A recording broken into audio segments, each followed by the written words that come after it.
Mana qiziqarli savol. 3 ta talaba kvartira turar ekan. Kvartiraga ularning kelish vaqtlari har xil ekan. Turlicha ekan. Masalan, Bobur ertalab 8 da kelsa, Zohirxon 10 da keladi.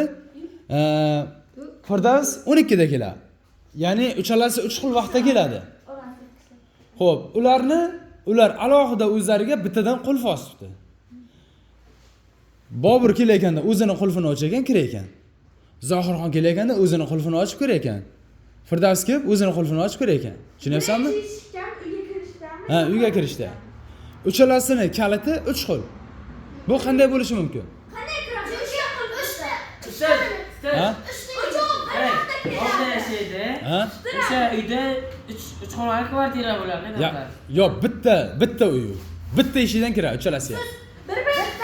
Turadi, kelganlar, avval kelganlar turadi, uchinchisi kelgandan keyin birdaniga choy ham kiradi. Yo'q, kutmaydi bular. 2 soat kutadi. 3 ta eshik emas, bitta eshik bor, ha? Kalt topib qoladi, kalt bitta, olib qolmaydi. Yo'q. Bitta eshikda 3 ta qulf. Qanday? Masalan, 3 ta qulf bo'lgan bo'lsa, bittasini ochsang, ikkitasi yopiq kelgan. Ustoz, mana qarang. Qanday? Bittasi ochatdani, o'zini kiratdan ichkaridan ikkita qulf qiladi. 3 ta qulf dedi. Lekin hozir bitta Bu yerda har xil bo'lmaydi. bitta eshik, bitta eshik. Bo'lmaydimi? Bo'lmaydi. Bo'ladi. Qanday bo'lishi mumkin? Bo'ladi. Ustoz, bitta Bo'lishi mumkin. Ha? ichkaridan qulflaydi. Yo'q. Ikkinchisini ikkinchisini ochadi. Ikkinchisi tashqaridan qulaydimi keyin?